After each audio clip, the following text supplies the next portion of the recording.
नमस्कार मंडळी. आज पुन्हा एकदा स्वागत आहे आपलं नवीन व्हिडिओमध्ये. मंडळी, पिंपळाच्या झाडाचे अनेक आयुर्वेदिक उपाय आहेत. आयुर्वेदिक उपायाबरोबरच पिंपळाच्या झाडाचं धार्मिक महत्त्व देखील मोठं आहे.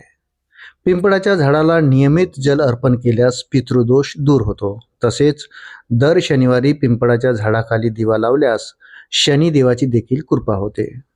पिंपळ हा प्रचंड प्रमाणात ऑक्सिजन देणारा आणि मोठ्या वृक्षांच्या श्रेणीमध्ये येणारा वृक्ष आहे. पिंपळाच्या झाडाचे अनेक आयुर्वेदिक फायदे आहेत. आयुर्वेदिक फायद्यासोबतच त्याचं मोठं धार्मिक महत्त्व देखील आहे. पिंपळाची सावली देखील प्रचंड शीतल असते. मात्र अशा या वृक्षाबद्दल अनेक गैरसमज आहेत. काही ठिकाणी पिंपळ उगवणं शुभ मानण्यात येतं, तर काही ठिकाणी पिंपळ उगवणं अशुभ मानलं जातं. जेव्हा पिंपळाचं झाड हे एखादं मंदिर, मोकळी जागा किंवा नदीच्या काठी उगवते, तेव्हा ते अत्यंत शुभ मानलं जातं. मात्र वास्तुशास्त्रानुसार पिंपळाचं झाड हे घरात असू नये. त्यामुळे घरात नकारात्मक ऊर्जा निर्माण होते. आज आपण या व्हिडिओमध्ये जाणून घेणार आहोत की पिंपळाचं झाड का तोडू नये, त्याचं धार्मिक महत्त्व काय आहे. पिंपळाचं झाड तोडणं हे अशुभ मानलं जातं, कारण धर्मशास्त्रानुसार पिंपळ हा एकमेव असा वृक्ष आहे ज्या वृक्षाखाली ब्रह्मा, विष्णू आणि महेश या त्रिदेवांचा वास असतो.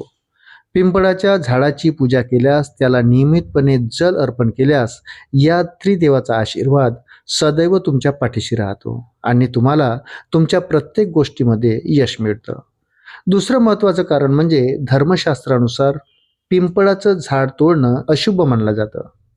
कारण पिंपळाचं झाड तोडल्यास पाप लागतं आणि त्या पापाचे फळ हे आपल्याला पुढच्या जन्मात भोगावे लागते अशी मान्यता आहे. जर एखाद्या व्यक्तीला पितृदोष असेल तर त्याने पिंपळाच्या झाडाची सेवा केल्यास, पिंपळाला नियमितपणे जल अर्पण केल्यास, तसेच पिंपळाला दररोज प्रदक्षिणा घालून झाडाजवळ दिवा लावल्यास पितृदोष दूर होतो अशी मान्यता आहे.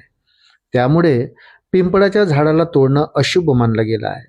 पिंपळाच्या झाडाचं विविध धार्मिक कार्यात देखील मोठं महत्त्व आहे. जसं की यज्ञामध्ये समिधा म्हणून पिंपळाच्या लाकडाचा उपयोग होतो. पिंपळाच्या झाडाचे इतरही अनेक धार्मिक उपयोग आहेत. त्यामुळे पिंपळाचं झाड तोडणं अशुभ मानलं गेलं आहे. मित्रांनो, व्हिडिओ जर आवडला असेल तर व्हिडिओला लाईक करा आणि आपण जर माझ्या चॅनलवर प्रथमच भेट देत असाल तर कृपया चॅनलला सबस्क्राईब करायला विसरू नका. भेटूया पुन्हा अशाच महत्त्वपूर्ण माहितीसोबत. तोपर्यंत धन्यवाद.